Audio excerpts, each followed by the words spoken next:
What are we doing here? I found a little oddity I want to mention before we dive back into the lecture.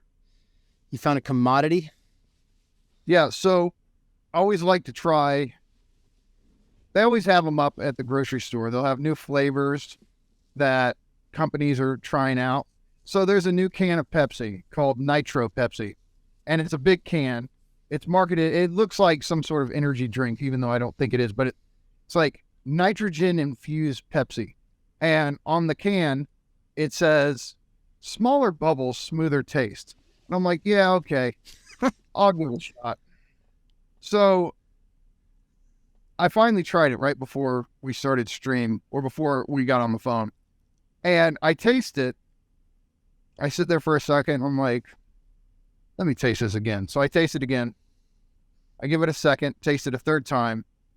And I was like, holy shit, Pepsi. All you did is find a way to sell us flat Pepsi. Oh, no. Pepsi. It tastes exactly what Pepsi. All right, here's the thing.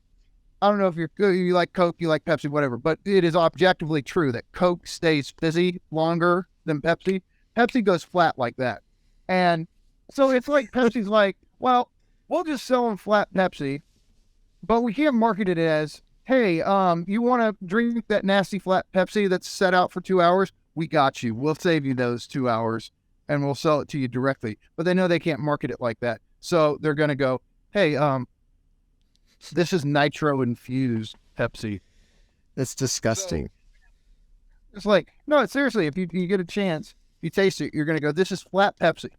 That's like being like, hey, check out this exotic coffee. It's just warm coffee. Yuck. Yeah, it's just fucking God. Or like, I guess like relaxing coffee. Yeah. Coffee that go down without you noticing it. And it's just room temperature coffee or something. I don't know.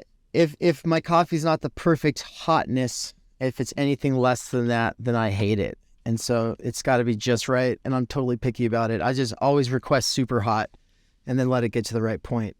But you've got to, anyway. All right. This is we're getting into the weeds about our desires about coffee. I wanted to draw attention to the fact that Brian Weeks is in the chat. C6 is here. Delusional Bodlakinian is here. Says, hey, Mikey, and hey, plebe, super excited for this stream. Brian Weeks says, Mikey, what would Lacan have to say about my baby trying to get food by sucking on my nose right now? That's good. The baby's not trying to get food. The baby's the oral drive is just getting enjoyment from the stimulation of the mouth. And so this is why babies will suck on their thumbs, right? Like the thumb is, well, you can say it's a substitute nipple, but I don't think it's even a substitute so much as it's just the oral drive wants the buildup in the excessive stimulation that comes from the mouth sucking, or the mouth chewing or whatever, the mouth doing what it does. And so what you're experiencing, Brian, is that the baby, like human babies don't stay on need. They go into drive, which is just the enjoyment of a repetitive activity that builds up excitation in the body. And so, yeah, you're dealing with a little baby death drive. Cute. Cool. So, the commodity that you opened with the commodity, and you alluded to a lecture. You alluded to an ongoing lecture. How about just for the good of anybody like who's just joining in right now? Now, I think that a lot of people, if they're just joining in right now, they'll probably realize that this is part of an ongoing thing. And if they're interested, then they'll go check it out, right? We're not going to spend the whole time going over everything we've already gone over, but in broad strokes, what have we gone over so far, Michael? What we are doing in this ongoing series is working our way through the intricacies, details of Slavoj Žižek's theory of ideology and what makes his theory of ideology so unique and so special, is how he brings in Lacanian psychoanalysis into the concept of ideology, and he also brings in Hegelian dialectics. But for our purposes, we primarily focus on the Lacanian side of things in his work, and this is a great lead-in. So if you could say, well, I know what ideology is, I study Marxism, I get that ideology plays a key role for understanding how capitalism reproduces itself. This is the standard Marxist take, especially with the cultural turn that took place, post-war era especially. So it's great that you did this, because I had 2 paragraphs I wanted to read, because I've said this in some of the other streams, but I don't think I've ever said it this clearly or this succinctly. So why Žižek's theory of ideology? Well, let me read this. What's the big difference between Marx and Žižek on ideology? For Marx, ideology is false consciousness, which means that ideology is a mistake in representation. It's a mistake in how we perceive things in front of us, states of affairs. False consciousness is viewing reality through a certain mistaken conception or representations, which we will say here are misrepresentations. For Žižek, reality itself is ideological. The point being that ideology has a much stronger hold on us than Marx or the Marxists were aware of. When human beings are simply mistaken about something, it's not very difficult to correct their thinking. For example, if someone falsely claims that Abraham Lincoln was the 15th president of the United States, then a simple trip to Wikipedia is usually all it would take to get the person to fully accept that Lincoln was actually the 16th president and not the 15th. That was James Buchanan. The person will likely say, oops, my bad, and that'll be it. Mistake corrected, problem solved. But now try to do that with your uncle who just loves the shit out of Fox News. Good fucking luck with that. Why? Because people enjoy their ideology. They are profoundly libidinally invested in it in a way that goes far beyond the simple conceptions or misconceptions they have. This is precisely why class consciousness is so hard to develop. If it were as simple as working class people being mistaken in how they conceptualize or misrepresent their economic/material conditions, then an international socialist revolution would have happened a long time ago. The point is that they fundamentally enjoy capitalist ideology. As Žižek points out, this is why the fight scene in John Carpenter's great film, They Live, goes on for so long.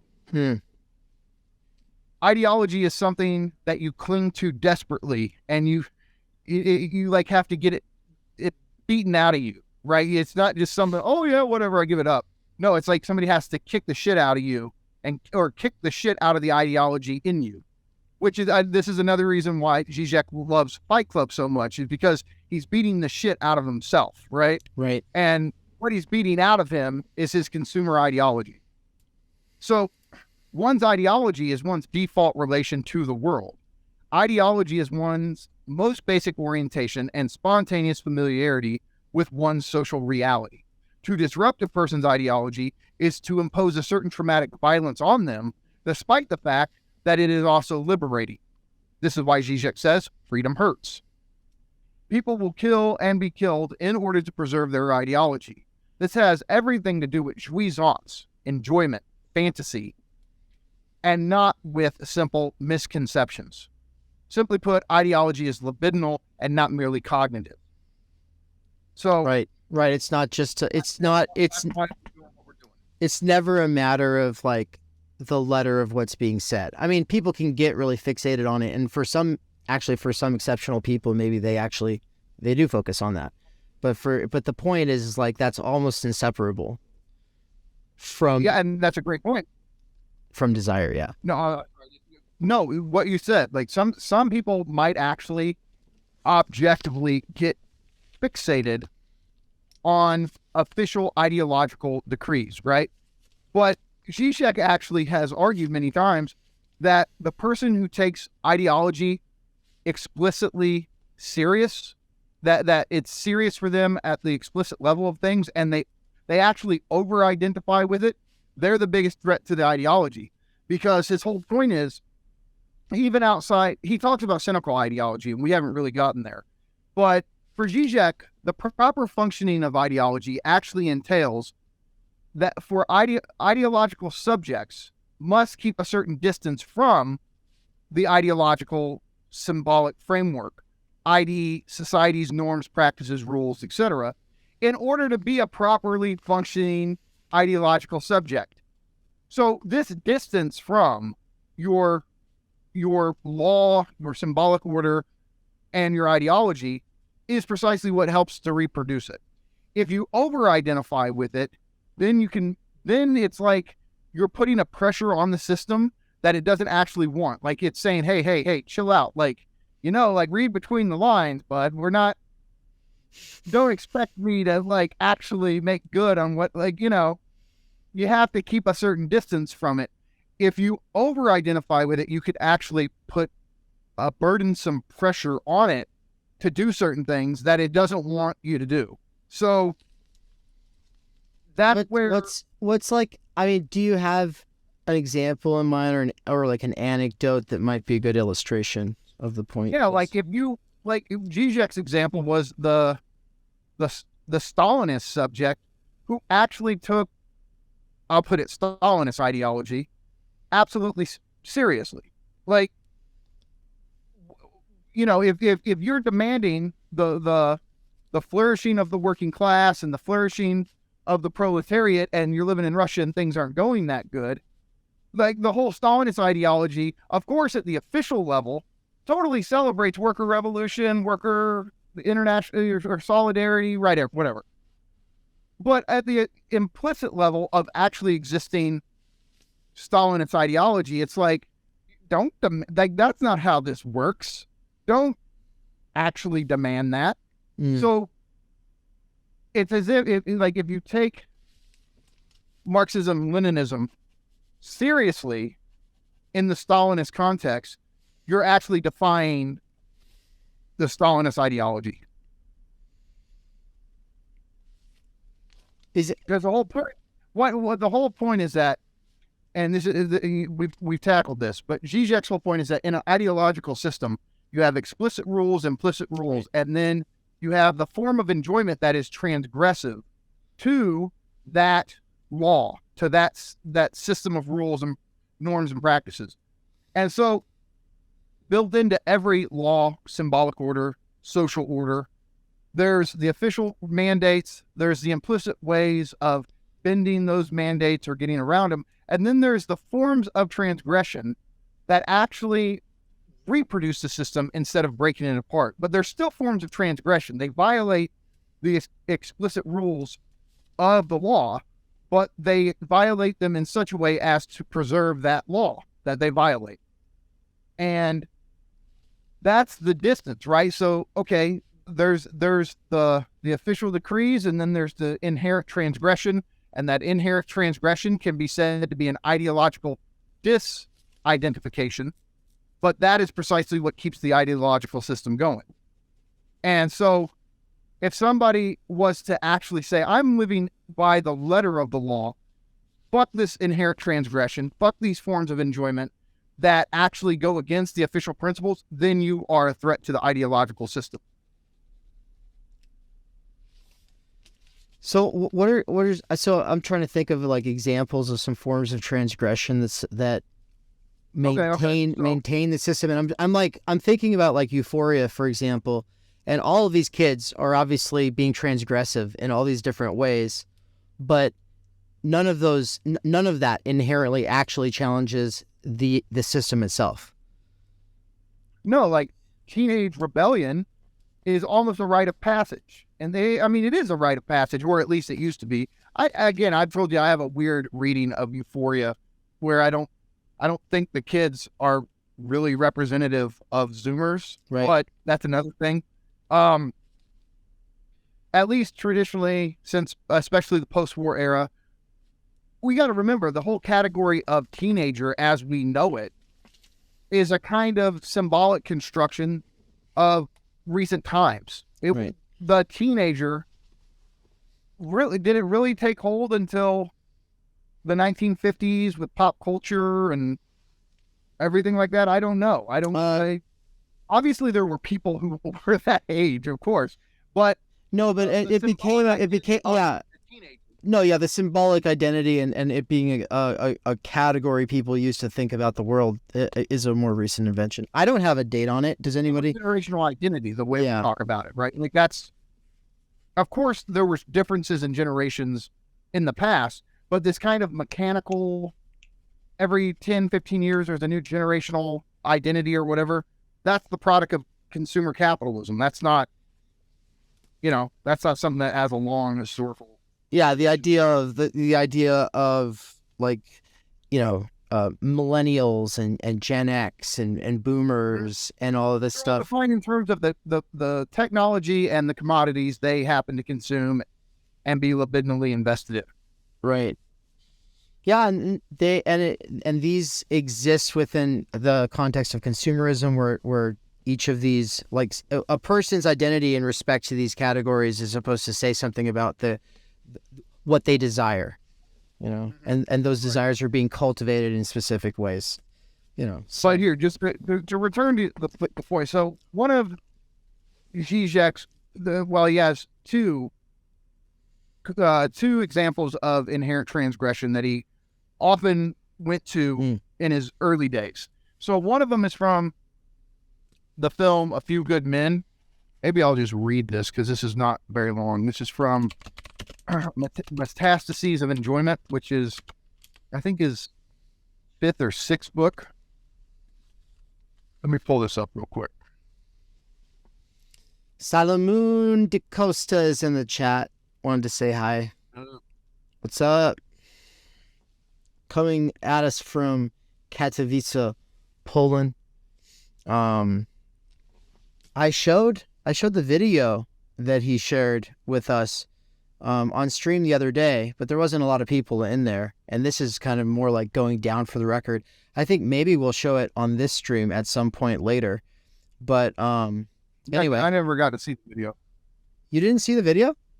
Remember I told you it wouldn't open it, I didn't get to see it. Oh, snap. Because, I played it out on stream, but you didn't see it then. Okay, cool. Well, everybody, we've got a treat for you then. It's something really, really cool, but we'll save that for later. So, what were you pulling up? Okay, so one of his great examples of this type of transgression that keeps a symbolic order going, that reproduces it, that sustains it, is the Rob Reiner film A Few Good Men. Have you ever seen this one? No. Okay. Well, this was a big movie back in the, I'd say early 90s, right? Late 80s, early 90s. Is one of the movies that all of our parents had to rent from Blockbuster when it came out. The rest of us kids, we didn't give a shit about it, but it does have a great example of inherent transgression. So this is from his book, Žižek's book, Metastases of Enjoyment. And he opens up by saying, well, this is the 3rd chapter, but he opens up by saying, the proper way to approach the theme, psychoanalysis, and the law is to ask, what kind of law is the object of psychoanalysis? The answer is, of course, superego. Superego emerges where the law, the public law, the law articulated in public discourse, fails. Right? So, again, we're talking about explicit, implicit rules that are the official mandates and decrees of a social order. But at some point, those fail or they cease to apply, right? They have a limit. But the limit is actually built into this order itself, which is to say, there's a place where the official mandates are suspended and something else occurs.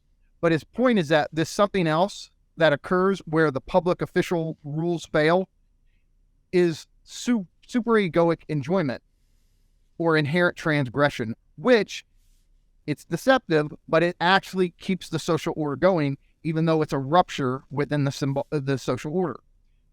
And so he says, at this point of failure, the public law is compelled to search for support in an illegal enjoyment. And so the idea is that every law is actually not nearly as innocent as it wants to present itself to be. The law just wants to say, I'm good, I maintain order, I keep things running, I am concerned with fairness and justice, and without me, it'd just be anarchy and chaos. But Žižek's point is that, yeah, fair enough, but every law will also has to, in a sense, reward its subjects, and it rewards them with certain forms of extreme perverse enjoyment that is the dark side of the law, right?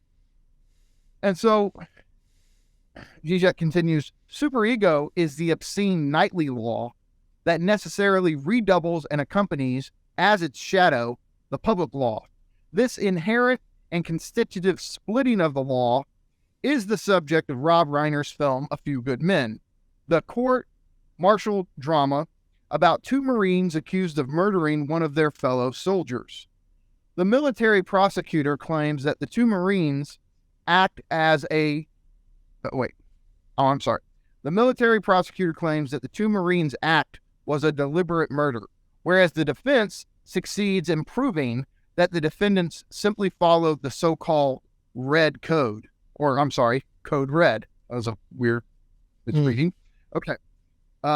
Which authorizes the clandestine nighttime beating of a fellow soldier who, in the opinion of his peers or superior officer, has broken the ethical code of the Marines. And so, obviously, the official law or code of the Marines would never authorize Marines to beat the shit out of another soldier if they think he's not living up to expectations.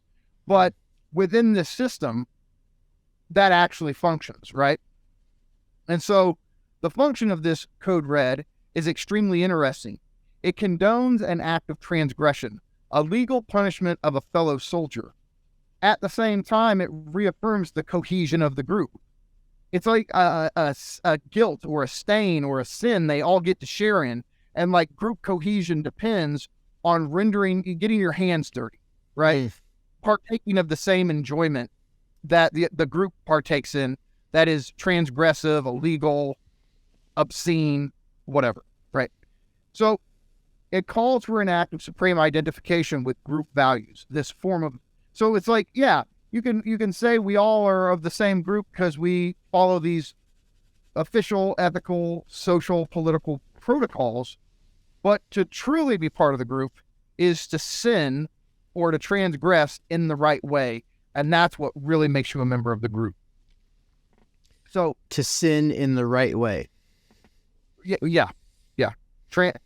Transgression that gives you access to the inner circle of the group, right? Such a code must remain undercover at night, unacknowledged, unutterable. In public, everybody pretends to know nothing about it, or even actively denies its existence. It represents the spirit of the community at its purest, exerting the strongest pressure on the individual to comply with its mandate of group identification.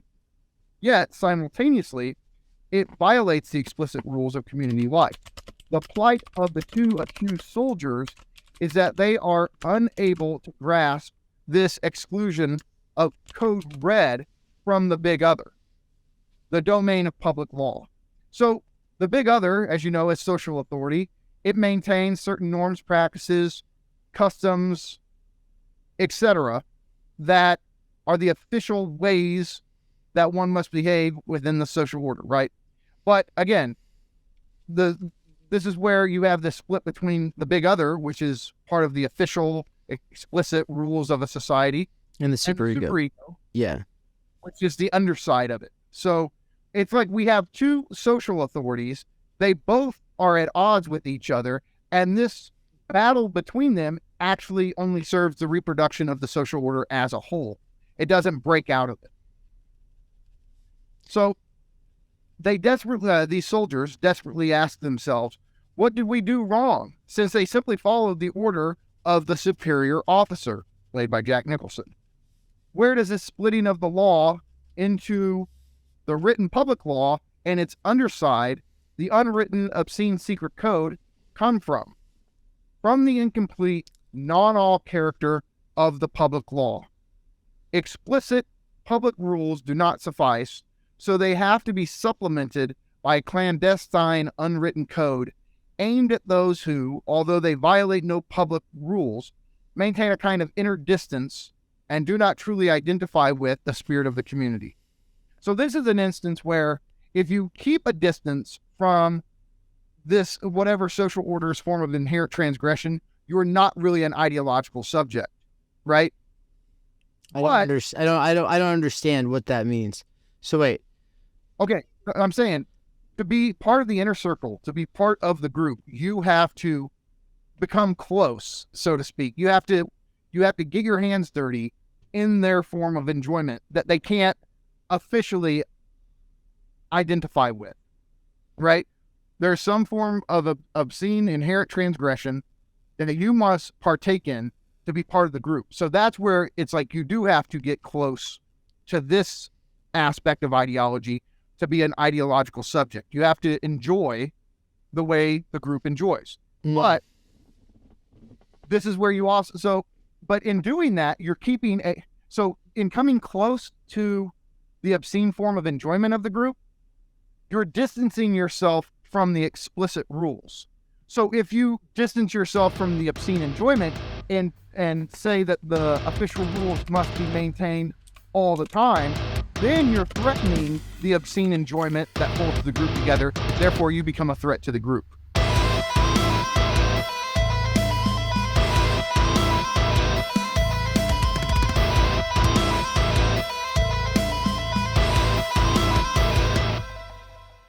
In an attempt to bring in new people to the world of philosophy and theory while building on relationships already established, we are doing a countrywide tour of the United States this fall. What's up, guys? It's Ann and Dave. Are we coming to a city or town near you? Do you think there is a venue or audience in your local region that would be interested in a lecture or facilitated discussion about existentialism, critiques of therapism, PMC ideology, self-help, introduction to philosophy, or the Timenergy critique of any of those things? This speaking and discussion facilitation tour will include the Pacific Northwest in mid-August, the Kansas City, Missouri area late August or early September, Philadelphia at the beginning of October, and really we're going to be all over the area there, hopefully, so get in contact with us if you think that we should come visit your state. Phoenix, Arizona, mid-October, in SoCal, especially San Diego, late October. I say especially San Diego because we already have our guide for the San Diego region. What's the difference between a host, a guide, and a volunteer, you ask? Well, thanks for asking, actually. The volunteer role is for people who want to put up posters or in other ways promote the events that will be occurring in their town or city, whereas the host might have a guest bedroom, guest house, or a place that we can park our van so that we can sleep in our van. We need to know if you would have like bathroom facilities or anything like that, and so the form on the website is where you can tell us what you have to offer. Guiding, on the other hand, though, people who love to guide take a lot of pride in their local knowledge. A good example of that would be Michael Downs when I visited him in Raytown, Missouri, and he took me into Kansas City and we had barbecue, and he took me to the mall and to all these other landmark places from his life growing up there. But a more recent example would be my friend Michael in Poland, who took us around Katowice, Poland, and basically gives a historical and sociological analysis of everything, and it was amazing. It was one of the coolest things we've ever experienced, and it made us realize some people just want to provide the space and privacy, whereas other people want to take you out and show you around. And so if you're interested in being a volunteer, host, or guide, we have a special form for that, so please fill out your information and get in contact with us as soon as possible so we can fit you into the schedule, because we'll love to meet you, touch base with the local community. And if you don't think anyone else in your area is interested in the things that you're interested in, if you don't think anyone else is into this stuff, well, we might be able to surprise you. When I saw that poster, Boulder Art in Boise, fucking Idaho, are you kidding me? It was virtually an answer to an unspoken prayer, really was. And I just couldn't believe that somebody was interested in the things that I was interested in, that I had been interested in for years and had kind of given up on in futility. I'd labored in solitude for so long. I had no one to talk to about it, no one to bounce ideas off. This tour is going to bring together a lot of people who want to be based in text with the people they're in conversation with. And yeah, I think it's going to be a fantastic year. The only other thing that I want to say is that Michael Downs' first book is going to be published by Theory Underground really soon here. I've got another book coming out really soon here. These books will be spread throughout the United States on this tour. So I'm hoping to be able to do some actual book launch events at various bookstores. Outside of that, I guess the last thing that I would say is that Michael Downs is gearing up to teach For They Know Not What They Do by Slavoj Žižek. We're putting out all these introduction videos and other interviews related to the topic of Hegel, Lacan, Žižek, because we want to give people an accessible and sturdy basis in the discourse. The problem is that Michael Downs is very busy having to work at a wage slave job. And so if you want to help in freeing Mikey, make sure to go to his Patreon at patreon.com/thedangerousbaby and make a donation. Thank you. I would be remiss to close this out without a quick shout out to our patrons and our anonymous donors. Thank you so much for the donations already. We've only been around for a month. We already got over $3,000 in donations, and so thank you. And stay tuned for the app, which is on its way. There will be a Theory Underground app.